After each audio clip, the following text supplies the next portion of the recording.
I'm Gabe, co-founder of the Chocolate Factory, and we have Ben here from Palliser Estate. Yeah, we've been really excited to run through this, and welcome to anybody who's watching this in the future, to future watchers out there. Thanks for being interested in what we're doing in this new bar that we've got, which is really exciting. It's been a big success, and in many ways. So yeah, I'm just really excited to share it with everybody. So welcome everyone. I think to start off with, do you guys both have your bars there? Good. So no one feels like they're missing out. So I hope everybody's got who wants a bar, who needs a bar has one, but obviously there's still plenty available for now. So this bar was quite a unique collaboration for us, a really lovely collaboration. It's been amazing to collaborate with Ben and the guys at Palliser Estate. Just the level of attention to detail and focus on quality through the whole process. It's been amazing to be working with people who are as nerdy as us about flavor and trying to get the best out of things. So yeah, that's been a real thrill. We launched this a couple of weeks ago at our pop-up store in Lambton Quay, and it was a lovely evening. Lots of people came down. We were drinking some of the finest wine I've ever had in my life. And I think Ben here is drinking the actual sparkling wine that we tried to work to marry up, which we'll talk about, which I'll ask Ben to talk about in a moment. So that's the Griffin, which is pretty extraordinary. So the first thing, I suppose, is the artwork. So this was quite unique in the sense that it was very much a collaborative effort with the artwork, and Amy was commenting before that it's really nice to have like a very sort of feminine look to the artwork, which it's not always, it's very unique for us to have artwork sort of like this. It sort of reminds me a little bit of our Vanuatu bar artwork with the tropical flowers. So I think that worked really well. The artist is Cassandra Winter, who was brought in by our design agency that do all of our branding. And so together with Palliser and Wellington Chocolate Factory, we gave a brief, and I think she absolutely nailed it there, which is really cool. So opening it up.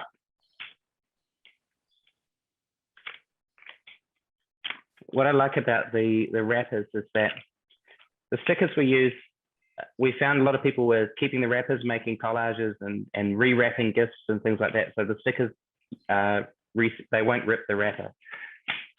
So you can kind of keep this artwork as well. And then, and like about the wrappers is you open it up and you get like a full picture of what's going on there. So obviously we're trying to communicate through the artwork some of the flavors that we'll see in the bar.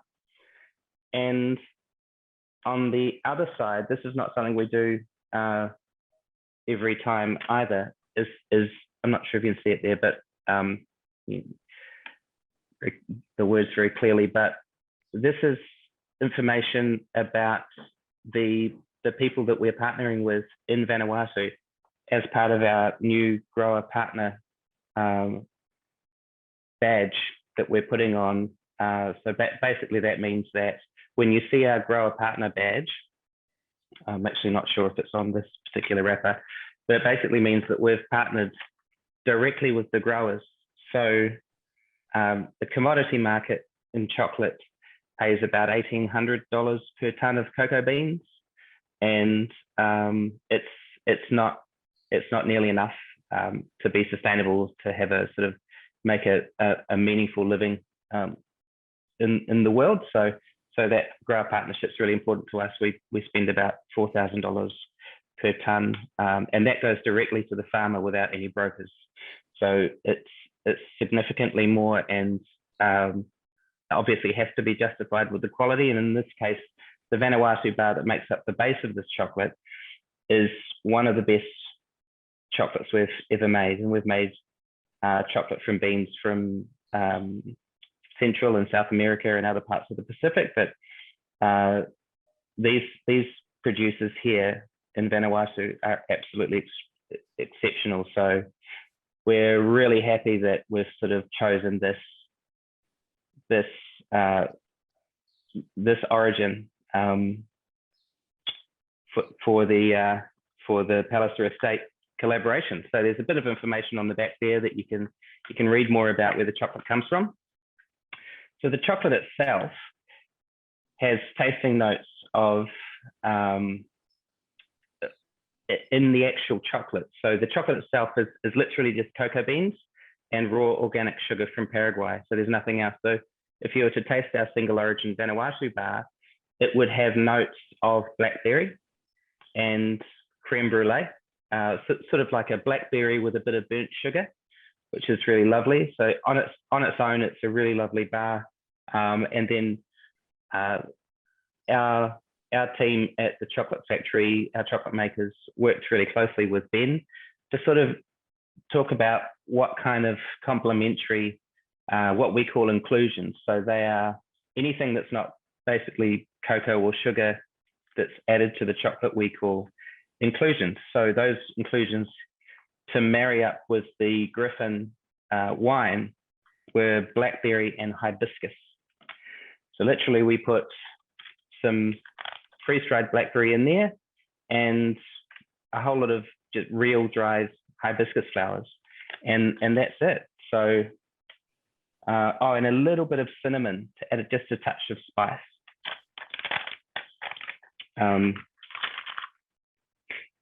So we'll go through and we'll taste some chocolate. But if anyone has any questions, feel free to pop them in the chat, and then we'll also open up if you want to chat about it at the end. So you can see here that we've got a nice shine to the bar, which is one of the, when you're judging chocolates, the shine is actually one of the elements that one of the, there's quite a few elements, one of the sort of main elements of judging chocolate is, does it have enough shine? Has it been tempered nicely? So it has a lovely shine. So literally we put the inclusions in with the stone grinders.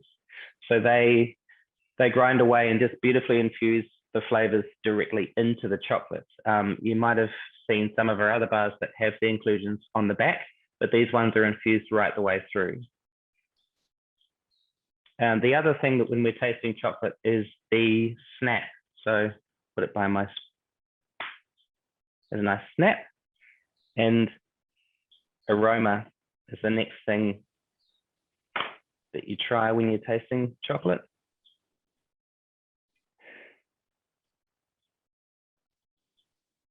Obviously I can smell cocoa.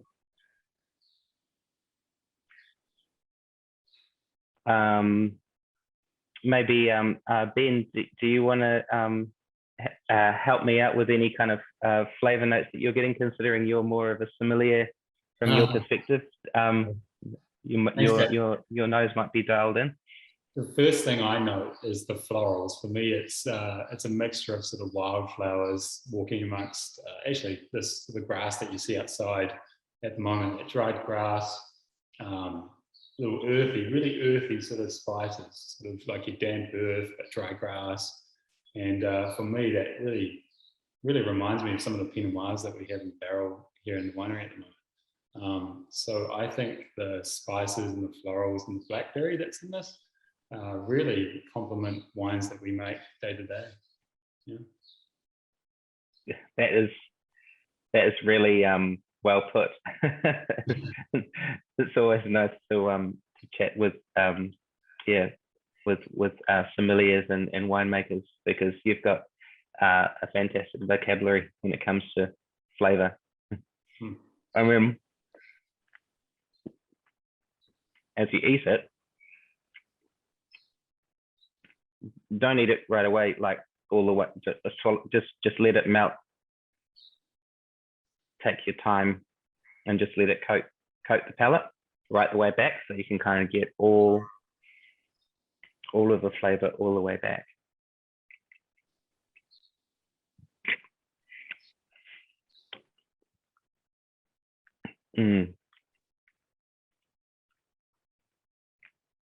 So Ben, would you like to take us on the flavor journey? How you're experiencing it?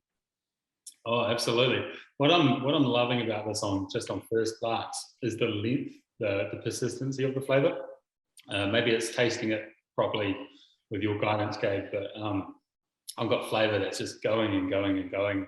And right on the front of the palate, I sort of get that spice, the floral, and I get this really blackberry burst, which is quite refreshing and just sort of charming.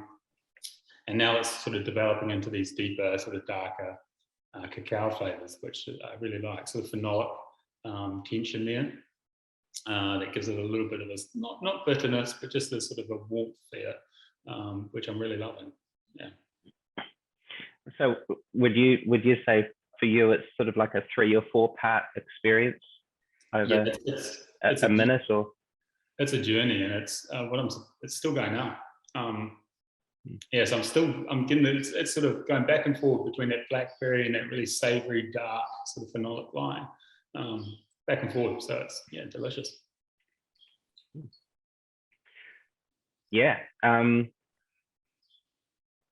love that blackberry in the middle there, and the floral, and it again. So getting back to the cocoa itself, blackberry and floral characteristics exist within the actual chocolate as well. So I guess what we're trying to do is just enhance what's already there. And then maybe Ben, if you want to talk a little bit about the wine itself and why we might have gone down these particular flavor paths. Absolutely, Gabe. So an amazing experience around. I had, I think it was a Friday afternoon. I came down to Wellington with another colleague, and we were greeted into this amazing building. And before you really even get in the door, you're hit with that overwhelming smell of chocolate, and it's just amazing. And then you see these grinding bowls of cacao going around and softening. And then we were taken into this amazing room where there was chocolate everywhere, literally everywhere, and all sorts of inclusions on display. So nuts and florals and berries, all sorts of amazing ingredients that were all ethically sourced, all beautiful. And we had the great privilege of going through these bars and tasting them all. So you can imagine it was like a dream. And so together with the WCF team and myself and my colleague, we sort of went through the flavors of the wine first, and then how we could line those up with flavors that would work in the chocolate, the Vanuatu dark chocolate. And for us, the wine is the Griffin. So the Griffin wine is a sparkling wine with a traditional style. So made in the same way that champagne is. And it's a blend of 50% Pinot Noir and 50% Chardonnay. So it's a mixture of red and white grapes that come together to produce a white wine. And that inclusion of 2 different grape varieties brings florals and taste flavors, I guess, from different realms. So you've got the red fruit, which brings dark blackberry, the cinnamon, the more savory elements. And then you've got the white wine, the white grapes, that tend to bring a lot of lovely florals. So your wildflowers, your jasmine, your thyme, those lovely sort of aromatics. So together we make this package that comes together as savory, spicy, and very lifted, very aromatic. So we worked off those flavors, and together we came up with this amazing package. Yeah, and yeah, exactly that. What I found amazing is that we've done not sort of the same as this, but other sort of collaborations, and there's been an awful lot of sort of back and forth. But the development of this bar, well, from our perspective, was really quite straightforward. It was you guys sort of knew, well, you know, Maddie, who's our production manager, and yourself and your team sort of knew what they wanted, and it wasn't, there wasn't too many iterations. There weren't too many iterations before we got to a point where we were all really happy. Absolutely, Gabe. I must say I did enjoy the few samples that I received, though. My desk was absolutely wonderful. It was like a lunch bar of chocolate. It was amazing. Yeah, it was fantastic, and I'm really excited to you know, maybe if we can. Well, first of all, yes, thanks to you, Ben, and the team for this amazing collaboration, and for the invite to come and visit sometime. I know you've come to visit us a couple of times, and you know, there'll be lots more chocolate and wine consumed in the coming weeks, I'd say, leading up to Christmas. But yeah, so this is obviously it's a limited release, and you know, I'm hoping that we could do something like this again, but this is really special to us at the factory. We're really so happy with how it turned out. And yeah, I guess I'll just ask anyone who's listening if do you have anything more, Ben, before we move on? Is there anything else you'd like to talk about? Very quickly, Gabe, but just like to say for us, it was an amazing learning. I was absolutely blown away with how focused on detail the team is, and the inclusions that you use, the percentages, the micro dosing that you do, and the resulting flavors that you create was quite mind-blowing for me. I could relate to that with winemaking. We're using small percentages here and there of different wines and different barrels to chase a certain quality, and I was absolutely thrilled with the attention to detail in the search of quality that the team was after. So we were very, very proud to sort of learn more about your company and WCF and the ethical stance behind you, and it was an absolute pleasure. Yeah. Thanks very much. The feeling is mutual with you guys. As I said at the beginning, it's so lovely to work with people who are as committed to quality and flavor as you guys. Yeah, it's been a blast. It's been great. Now we have a question here. Is there anywhere in Central North Island to buy the wine? Yeah, thank you, Jamie. The short answer is yes, and I'm just going to go to my colleague across the room and ask perhaps where that could be. Is there somewhere, a town close to you that we could sort of go off? Rotorua. Where was that? Rotorua. Rotorua. Okay. So Rotorua. Cool. So off the top of our head, we're a little bit unaware of where there is in Rotorua, but there will be a place. And on our website, we list all of our suppliers. So palliser.co.nz. Thank you. Should have all the info there. But yeah, this has been a lot of fun. Thank you so much, Ben. It's been great to see you again, and hopefully see you over at Palliser Estate shortly. Be good to catch up. And thanks, Jody and Kathy, for taking time tonight. This has been fun, and hope everybody enjoys the bar as much as we do. And yeah, if you're ever down from Rotorua or anywhere else in the world, please feel free to come and say hi. We're always keen to talk about chocolate.